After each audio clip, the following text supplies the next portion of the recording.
Okay, this guy's muted. He's muted himself, this guy. Yo, hello, Marquett. Hey, how are you? I'm doing good. How are you doing? A little bit better. I just have two quick questions, if that's okay. It may be, you were not the person we dropped the link for, so it may or may not be okay. So do One's share on your two Charlie questions. Kirk. Okay. My bad to cut you off. One's on Charlie Kirk and one's on Nick Fuentes. Is that okay? Potentially. All right.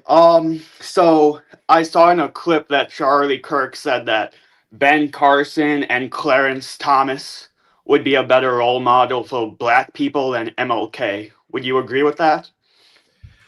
So I'm more familiar with Dr. Ben Carson. And for those who are not familiar, he is a neurosurgeon who is famous for separating occipitally conjoined craniospagus twins without them insinuating, which is to say that he pioneered a critical surgical method. And not only was he obviously a practicing surgeon, but he did a significantly higher number of surgeries per annum than most people in his field. He saved babies. I think he prevented, was it the Siamese twins, right? Was his specialty. So yeah, he's a remarkable guy, no matter what color, and certainly a credit to our race. So yes, he'd be a great example. And the only reason I would say that Dr. Martin Luther King is not a good example, it may be for different reasons than Charlie Kirk. So would you be able to enlighten me on why Charlie Kirk had an issue with Dr. Martin Luther King? I'm not sure. I just saw that clip on Instagram today, and I thought it would be a good question to ask you. So I just wanted to get. I'm not too familiar with Charlie Kirk's content. You know, he supported Israel, so I'm not with that. So I didn't really like. I mean, I'm not going to speak ill of the dead, but I never watched his content. Sure. Yeah. So my short answer to you will be that Dr. Ben Carson, is, in my opinion, is much more impressive than Dr. Martin Luther King. However, they were involved in radically different pursuits. Dr. Ben Carson was a scientist and a surgeon who, for much of his life, was completely apolitical. And then he made a foray into politics briefly. It was rather ineffective. So I think they did different things. But if I would ask myself, who would I rather be? Well, I'd rather be Or who Dr. would you Ben rather Carson. have the black community want to emulate and hold up as a role model? Certainly Dr. Ben Carson. With regards to Clarence Thomas, like, nah. I think he and Martin Luther King are, I think he and Martin Luther King are similarly, like, not terribly impressive. And the reason for that is to be a Supreme Court justice within a legal and governmental system that is as corrupt as this one. I don't find that you're offering a great value.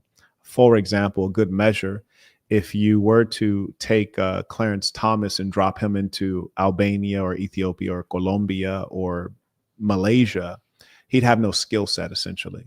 If you were to drop Dr. Ben Carson into any of the aforementioned countries, then he'd have a very valuable skill set. So it kind of validates the meaning of his skills and his work. All right. And then my second question is, you and Nick Fuentes, you guys have a lot in common. You guys are both America first. You guys are both anti-war. You guys are both anti-immigration. So you guys are both anti-Israel. So wouldn't it be better to, like, if you agree on 80% of things, is it not better to have a coalition than just be divided? Because, you know, divided we fall, united we stand. So you're not going to agree with everyone on everything. But if you agree on like 80% of the major issues. That's a very valid question that you ask. So Nick and I disagree on some things that are very fundamental. And I can review them, but I want to honor what you said and address the things that you earmarked first. So when you state that we both disagree with Israel, I can't elaborate on precisely what his position is or what the reason for his position is. But my position is that I'm against colonialism, which is the project that Israel is engaged in. His reason could be different. For example, you have many white supremacists who are anti-Semites. Has nothing to do with whether the Semites are being colonial or not. They're anti-Semites, plain and simple. So that could be one of the reasons for his position against Israel. He could be an actual anti-Semite as opposed to just being mislabeled one. My understanding of his position is he thinks there's Jewish supremacy in America. Israel is the number one funder of. Israel gets the most foreign aid out of every country. You know, you look in positions of power, it's always like an Israeli or a Jew. So I think that's where he criticizes it from. He thinks that Jews control America. So I think that's his viewpoint. And I think he would agree with that. That representation of his viewpoint sounds completely sensible, and it would beg me to ask, is it the issue that the Jews are supreme, or is it that Jewish supremacy gets in the way of white supremacy? You see what I'm saying? So you have one person, Marquett Devon Burton, who believes that we should all have the opportunity to get on as individuals and as good people with good values. Whereas you have a Nick Fuentes who hates Jewish supremacy because it displaces white supremacy, which is his chief belief. And that can be tracked throughout all of his time on the internet. And he's only softened his position as of late so that he can reach the mainstream and increase his wealth and fame. I do not believe that he is a bona fide person who's seeking to make positive change in the United States. And that's evidenced by his lack of building. So I would ask you, like, what is he currently building, or what has he built? He has like a political conference every year, I'm pretty sure. And there's been a couple, Congress people that have been at the last one. Marjorie Taylor Greene was at the last one. Okay. But yeah, so he has a paid event. So he has a paid event. Okay, very good.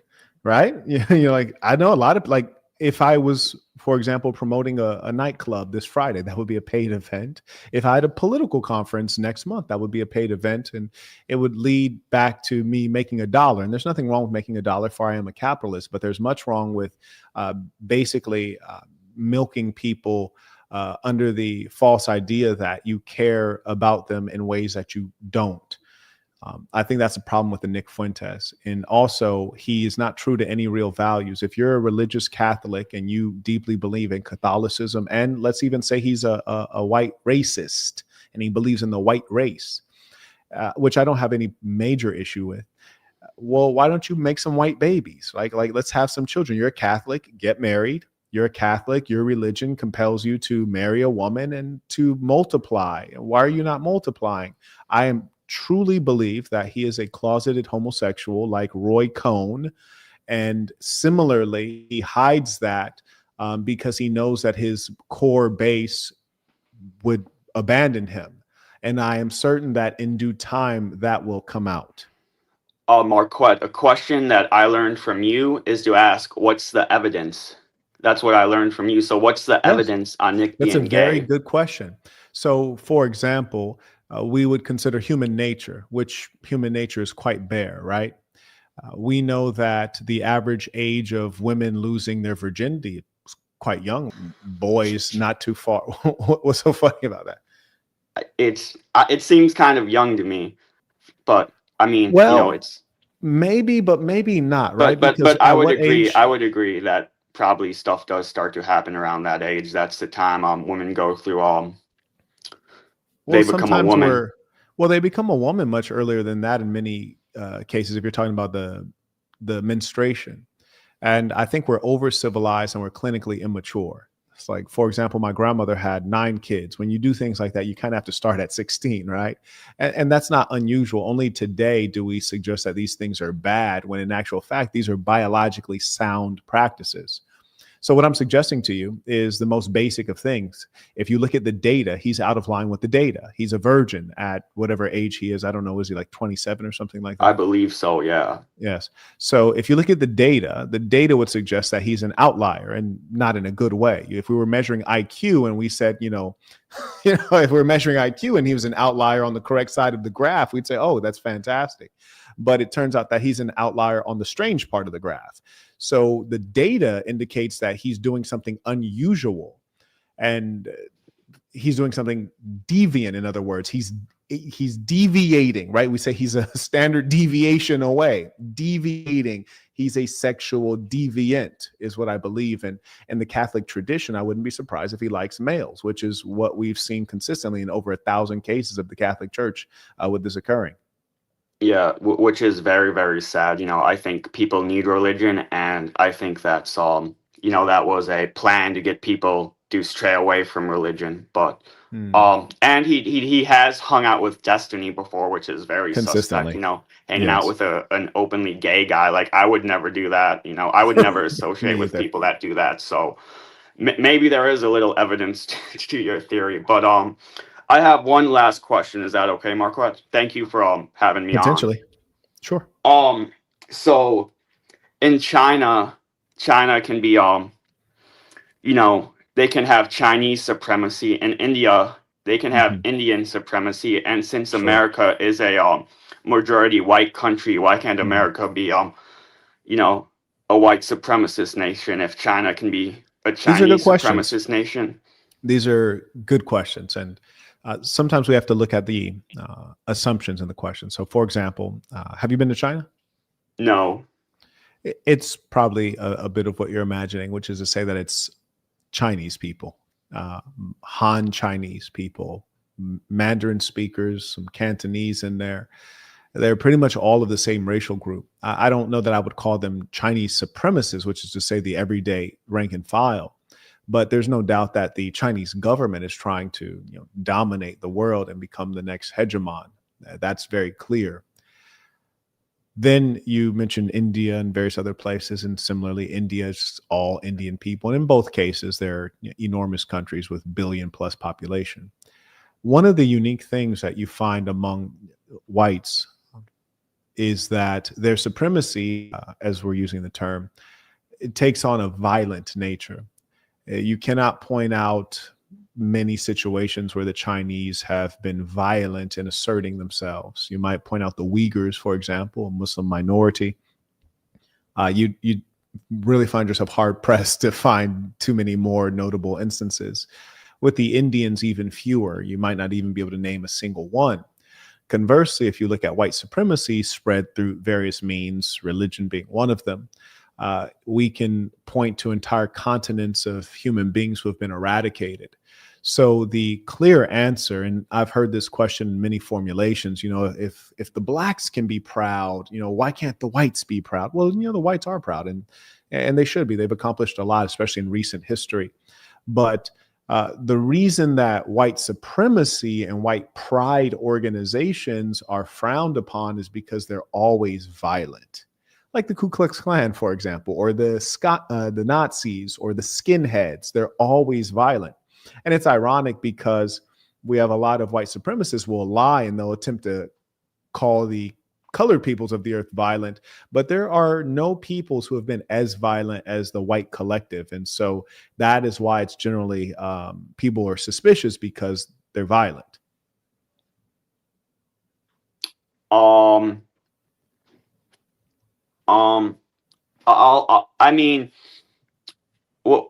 What you're saying, I would. It sounds true. I'm like I said, I'm still trying to form my opinions and whatnot. So that's why I wanted to talk to someone smart like you, to help me grow and come to the right beliefs. So I appreciate you taking the time to talk to me, Marquett.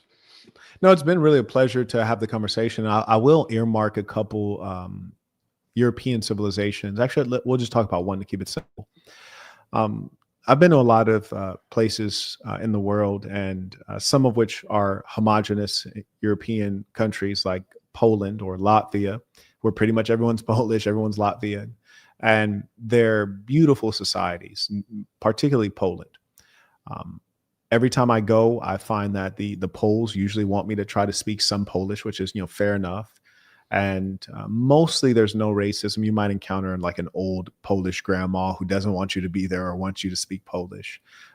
But aside from that, they are very kind, straightforward people, in shape, good looking, reasonably educated, multilingual. They have a very civilized place that they live, and costs are reasonably well managed. Immigration is well managed, even in the capital city. It's an impressive society. And it's not because it's a white society. It's impressive because it's a well-run society that respects culture and tradition. And anywhere you go that you find a well-run society that respects culture and tradition, you're going to have a good situation. And it's not because it's white. I mean, if you go to South Korea, you'll find the same thing. Culture and tradition is respected. And most importantly, you have to have a dominant culture. The problem in the United States is increasingly you don't have a dominant culture. It started off as white Anglo-Saxon Protestant. That has largely been lost. So what I would support you in doing is establishing dominant culture that's functional and respectable. But America's not a white country. Increasingly, it will less so be a white country, especially with the southern border immigration. And so the question is, what do we put together that respects America's origins and has a positive trajectory for what the country can be? And there's a lot of foundational things that white Anglo-Saxon Protestants have given to this nation, and it should be honored. And most of the people not honoring it, mind you, are whites. That's the problem, is that the whites have fallen, because you're still the majority. You're 60% of the country. So if the country's going down the toilet, it's because the whites are going down the tubes first. I would say a lot of that is from Jewish propaganda. You know, would you agree that the Jews are, I mean, if you don't want to talk about this topic, you just got demonetized. I understand it. I appreciate that. Yeah. So you want me to keep going, or? No, I think there's things that we both understand, and we have to get to work on those items. Dennis, and like, for example, the training center, that's something that I'm building, because I think what you have stated is relevant and some of it factual, and it's not upon us to talk about it. It's upon us to take action. And that's kind of one of the issues I have with folks like Nick Fuentes, is that he has the influence, and even a Kanye West, they have the influence and they know who the problematic characters are, but they've not actually done anything. And I don't think that they will, or that they truly want to. Would you give them credit, though, for pointing it out and being persecuted for it? Nick's had been banned off all social media. He's been put on no-fly list. So would you give them credit for at least pointing out what the issue is? I can't validate that Nick's been put on no-fly list, because he was never really flying the earth like that for us to even like validate that. It's kind of like, a provincial person saying like, I'm not allowed in Russia. It's like, bro, you've never tried to go to Russia. And Nick's face is really everywhere. He's probably at the height of his popularity as we speak. So like, we have to question these kinds of things, right? He's at the height of his popularity. He's never been more popular. And with regards to Kanye West, pointing something out, I mean, like, say you're in my home right now, and I point out that there's go on. Because you're familiar with the Overton window concept, so they help, because you could never talk about it before, but voices like them and voices like you help shift the Overton window where it's acceptable to talk about it. I don't think that, as Otto von Bismarck states, the great questions of our day will not be solved by speeches or majority votes. And talking does not get the job done. That's precisely why Israel has been so effective, is because they don't waste time debating, talking, or even getting agreement. If they want to bomb you, they bomb you. If they want to take your land, they take the land. And so I don't give any praise or acknowledgement to talkers. We have too many talkers, mockers, and preachers. And the truth of the matter is this: talking about these people is not new. Henry Ford published a pamphlet called The International Jew. That was a long time ago. The whole Third Reich is about this very situation. It's not new. I mean, people have taken action about it. They've talked about it. So it's not like people are hearing things they've never heard before. It's just that we have to create a solution that has not been enacted before in our country. I have a question about the movement you're building. Do you draw any inspiration from Joseph Smith, the founder of Mormonism? Oh, okay. I thought that's what you're talking about. Because, saints like co-locating, like he was big on, Well, I think that the co-location concept, because we're living in such broken ways, in ways that are so inhuman, that when you say co-locate, people think that like, oh, you got that from this person or that person. I think that's just natural to live in tribes, and tribes used to be people who are similar to you. And at that time in the past, they would look like you. They'd be the same race, same ethnicity, same religion, same language group. And now with the breakdown of race, for example, like say you're a white guy, but also the guy who shot Charlie Kirk is a white guy, and Charlie Kirk is a white guy, right? Do you three all identify with each other? Well, for sure, one of you doesn't identify because he's the guy who shot Charlie Kirk, right? So the point is that the racial piece and the ethnic piece means less. And so now it's about values. And with regards to values, you, of course, want to live around people who are like you. And it allows you to have higher levels of trust and predictability, and also to organize. So I don't think that that's a new thing or a unique thing, nor would I attribute that to Joseph Smith. And shout out to the Mormons. It's really an American religion, right? Like it was created in America. Yeah, they got persecuted for polygamy, so they had to go to Illinois, and then they had to go all the way to Salt Lake City. They were on the wrong side of the government with many things. And it's a fascinating religion and organization. I've actually been very impressed with them. Certainly, it's been curious in as much as they've edited their religion quite a bit, usually in accordance with what the American culture and government would have them do. But yeah, they're a fascinating group, and I really commend their efforts in maintaining the sanctity of marriage in the state of, I think it was California, that they had great influence some time ago. Yeah, I think the church is worth like billions and billions of dollars, the Mormon church. So, I think they should be doing more to help America. Like, Israel funds billions of dollars. So they should, in my opinion, they're an American religion. They're a global religion, but they were founded in America. But I'm not Mormon. I just think it's interesting. But yeah, it's been an interesting conversation, Marquett. Thank you for taking the time. It was my pleasure. And thank you for being respectful and coming with some meaningful questions and insights. Have a great day. Peace to the saints. Yeah. Peace out.